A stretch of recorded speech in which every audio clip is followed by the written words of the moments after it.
حضرات سامعین محترم، اللہ تعالیٰ کی بے حد و بے حساب حمد و ثنا کے بعد محبوب کائنات صلی اللہ علیہ وآلہ وسلم کی بارگاہ بے کس پناہ میں لا تعداد حمد و سلام کے ہدایت نچار کرنے کے بعد آج کی اس محفل پاک کا جو عنوان ہے وہ آیات بینات میں سے جو منتخب کی گئی آیا مبارکہ مشہور زمانہ ہے، معروف ہے اور متعدد مقامات پہ آپ اس کو سماعت فرماتے رہتے ہیں، جس میں اللہ تعالیٰ نے بنی نوع انسان کی تخلیق اور جنوں کی تخلیق کا جو سبب جن اور انسان ان کی تخلیق کا جو سبب بیان فرمایا ہے، یہ آیا مبارکہ اس سبب کو بیان کرتی ہے۔ وہ سبب کیا ہے؟ یعنی ذکر الہی،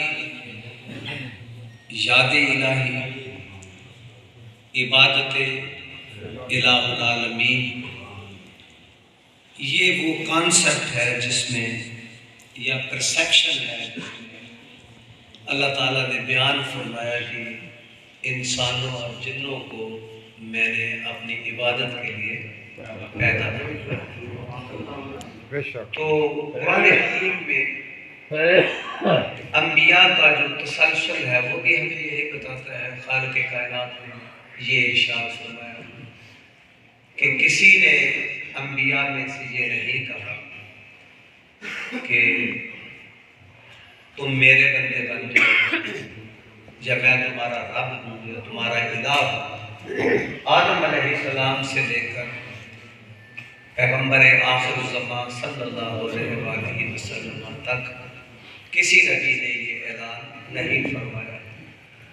تو جب خالق کائنات جو توحید کا تصور دیتا ہے اس میں بیان یہ فرماتا ہے کہ کسی نبی کو زیبا نہیں ہے کہ وہ یہ کہے کہ میں تمہارا رب ہوں، تم میرے بندے بن جاؤ، میری عبادت کرو۔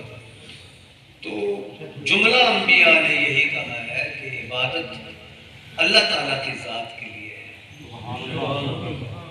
اب جب انبیاء کا پیغام ہی ہمیں یہی ملا تو ہم کیسے کسی نبی کی عبادت کر سکتے ہیں یا کیسے کسی نبی کے ہم عبادت گزار ہو سکتے ہیں؟ اب اللہ تعالیٰ فرماتا ہے کہ سب انبیاء نے ایک ہی نعرہ لگایا، کونوا ربانیین، کہ اے تمام بندوں، ہر اپنے اپنے دور میں آنے والا نبی مخلوق کو یہ کہتا رہا کہ اے انسانوں، اے آدم علیہ السلام کی اولاد، اللہ کے بندے بن جاؤ، کونوا ربانیین۔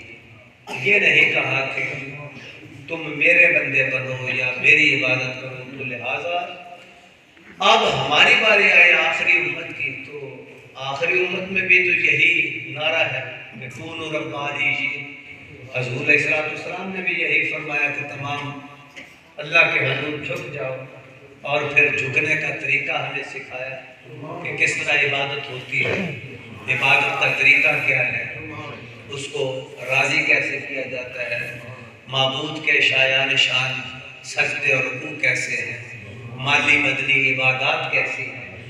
تو اب یہاں پہ جو عبادت کا تصور ہے وہ عبادت جس کے لیے ہمیں پیدا کیا گیا، یہ آپ کے پیچھے کچھ آیات لکھی ہیں سامنے۔ میرا خیال اس پر گیا تو پھر میں نے سوچا کہ یہ جو عنوان ہے یہ سب سے اعلیٰ ہے، اس حوالے سے آپ کی خدمت میں کچھ عرض کیا جائے۔ لیکن بہرحال حسب روایت آپ اپنی نیند سے بیدار ہیں۔ نبی کا سچا امتی، یہ مسئلہ ہے، ذرا دھیان سے سننے والی بات ہے۔ تو کیونکہ میں کوئی تیشہ امتی آدم علیہ السلام سے لے کر احمد مجتبیٰ علیہ السلام تک کسی بھی نبی کا سچا امتی کبھی مشرک نہیں رہا۔ اکھا غور کو سننا، یہ مسئلہ ہے کسی بھی نبی کا پکا سچا مقتدی امتی کسی زمانے میں بھی مشرک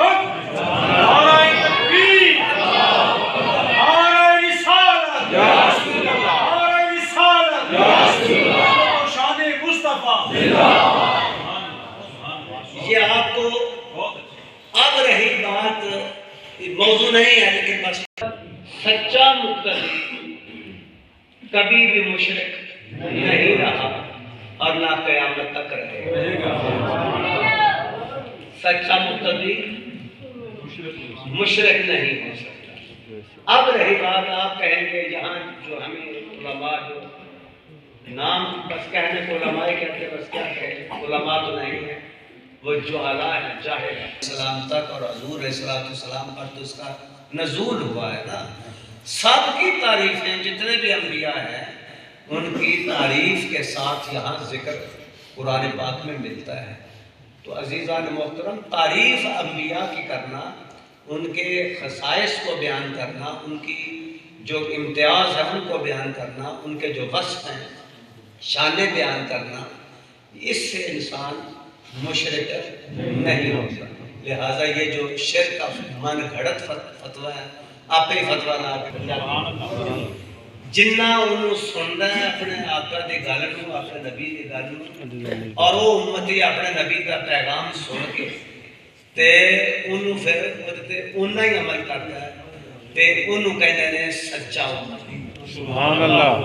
دل چ محبت ہوندی ہے نا، میں کل بھی قرآن پاک دے وہ پڑھ رہا تھا کہ اصل سنت جز محبت ہے، جیسے رات میں ایک مصرع پڑھا سے علامہ اقبال کا، اصل سنت جز محبت ہے جیس، چونکہ سنت دی اصل جڑی ہے نا، ٹھیک ہے جی، علم حق، قرآن پاک کا ترجمہ سمجھو علامہ اقبال کی طرح، علم حق یعنی غیر شریعت ہیچ نیس، حق دا علم شریعت تو علاوہ ہو کوئی نہیں کہ تو اپنے گھروں کٹ کٹ کے بیان کری ہیں تو کوئی مسئلہ نہیں۔ شریعت جو مصطفیٰ کریم تھی وہی حق دا علم حق۔ علامہ اقبال کہتا تھا، میں نہیں کہنا تھا، جسے میرے والی نہیں دیکھا، یہ شعر علامہ اقبال قاری صاحب نے پتہ نہیں سنیا ہے کہ نہیں سنیا ہے۔ سبحان اللہ۔ اگر حضور دی محبت نہیں تو کوئی سنت سنت اصل سنت جز محبت ہیچ ایس کوئی اور شے نہیں۔ سنت دی اصل کی ہے حضور کی محبت، ٹھیک ہے جی۔ اور علامہ اقبال نے بہت سادہ لفظ کہا ہے، سرمایہ حیات ہے محبت حضور کی، اور کرایہ نجات ہے اطاعت حضور کی۔ بس نکھیڑا ہو گیا، یعنی اتنے گل ہو ہن اصل امتی اصلی پختہ پکا سچا امتی کون ہوندا ہے؟ جیڑا اپنے نبی ہنے نہیں کہ نمازاں پڑھے تے محبت نہ کرے، جیڑے آندے نے نہیں اللہ دی ایک اور بھی فلسفہ ہے وچ مصیبت، کئی مذاہب ہی آئے تے گل لمبی ہوندی ہے، کئی لوگ آندے کر لو تے بس ہو جاندی ہے بات، اللہ تعالیٰ ناراض نہیں ہوندا، یہ تصور غلط ہے۔ چونکہ علامہ اقبال نے فرمایا اصل سنت جز محبت ہیچ نیس، حضور دی سنت نو اپنان تو پہلا خیال کر لو کہ حضور دی محبت دے دل چ ہے، جے حضور دی محبت دے دل چ ہے تو پھر وہ بندہ پکا ہے، پھر سنت قابل قبول، پھر عمل قابل قبول۔ جی ایسے طرح قابل قبول ہو رہی ہوئی عبادت کہ شیطان دی عبادت سی اصلی، جب تک انہیں اپنا کام نہیں نہ کیتا، جڑا سجدہ نہیں کیتا، ٹھیک ہے جی، فسجدوا الا ابلیس، بس سب نے سجدہ کیا مگر ابلیس نے نہ کیا۔ تھوڑا زیادہ میرے ذرا تھوڑا اب شیطان میں جب تک وہ کام نہیں تھا جس کی وجہ سے وہ مردود ہوا، اس وقت تک اس کی ساری عبادت قبول تھی. ذرا دھیان نہ گل سنیا ہے، کچیاں گلاں نہیں ہیں. جس وقت تک وہ مردود نہیں ہویا فسجدوا الا ابلیس، بس سب نے سجدہ کیا مگر ابلیس نے نہ کیا. تے جدوں انہوں نے نہیں کیتا بس اسی دم مردود ہو گیا.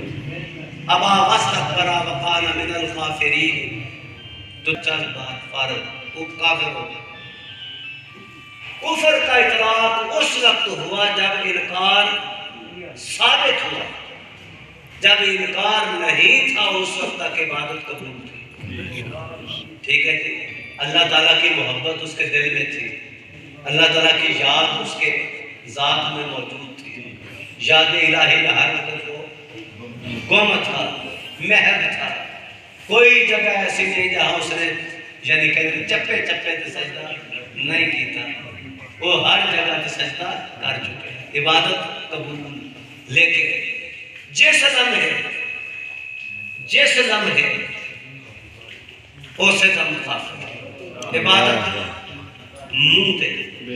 ہن دسو شیطان دی بے ریا عبادت، ایک فرشتیاں دی سردار دی بے ریا عبادت تے منہ تے ماری جاوے تے پھر نبی دی عزت و عظمت تو بغیر عبادت کا تصور نہیں. پہلا تو عبادت کا تصور سمجھو. عبادت اگے موڈ آف ورشپ، نماز بھی عبادت، روزہ عبادت، حج عبادت، قرآن عبادت، ہاں جی غریبان کی مدد کرنا عبادت، راہ چ کنڈے اٹھانا عبادت، ہسپتال چلانا عبادت. یہ سارے حقوق اللہ حقوق العباد کے کانسیپٹ میں دو نظریات بن جائیں گے. ایک اللہ دا حق، ایک بندے دا حق. بندے دا بندے تے حق، اللہ دا بندے تے حق. یہ تمام حق دی گل ہوئے گی جنہاں نو پھر عبادت دے زمرے چ سے شمار کران. عبادت ہوئے گی انہوں عبادت کہنے گے. مطلب نماز روزہ تسی پڑھ کے زکات دے ہو، حج کر دے ہو، یہ پھر حقوق العباد دے کانسیپٹ تسی کلیئر کر دے. لیکن عزیزان محترم تمام عبادتاں یہ اگر نبی دی محبت تو بغیر انبیاء دے منن والے راسخ عقیدیاں والے سچے امتی تمام انہاں تے رشک کرتے رہے کہ جنہاں نو حضور علیہ السلام دی غلامی نصیب ہوئی، حضور دی صحابی بڑھن کا شرف حاصل ہوا. لیکن انہاں چلے جاؤ تے قرآن پاک کی فرماتا ہے یا ایھا الذین آمنوا. ادب دی گل لگا کر ذرا. عبادت وچ ادب دا تصور، عبادت وچ ادب دا تصور. اگر ادب دا تصور نہیں تے بے ریا عبادت شیطان دے بھی مردود رد ہو گئی تے بے ریا عبادت صحابہ دی بھی رد ہو گئی. کس طرح؟ اللہ پاک فرماتا ہے یا ایھا الذین آمنوا لا ترفعوا اصواتکم فوق صوت النبی ولا تجهروا له بالقول كجهر بعضكم لبعض ان تحبط اعمالكم وانتم لا تشعرون. آیا مشہور ہے معاجہ شیخ تیجے میں لکھی دی. اے صحابہ، اے ایمان والےو، حضور دی آواز تو اچھی آواز نہیں کرنی، نبی پاک کی آواز کو اچھی آواز نہیں کرنی. اوتھے شیطان نے کیتا سی انکار، ایتھے انکار نہیں آگا. انہیں انکار کر کے بے ادبی کیتی سی. آدم علیہ السلام دی بے ادبی انکار کر کے کیتی سی. ایتھے انکار نہیں، ایتھے تے دلوں مان دے زمین میں قلب جنر دل دی ٹھنڈک نہ چشم ماں روشن دل ماں شاد میری آنکھاں ٹھنڈیاں دل میرا خوش. یعنی ایتھے مرضی نہ، سبحان اللہ، ٹھیک ہے جی، مرضی نہ مان دے. لیکن اوتھے انکار کیتا ہے کس دا؟ اوتھے انکار کیتا ہے آدم علیہ السلام دی برتری بڑائی بزرگی اور انہاں دی نیابت تے نہیں. انکار ایتھے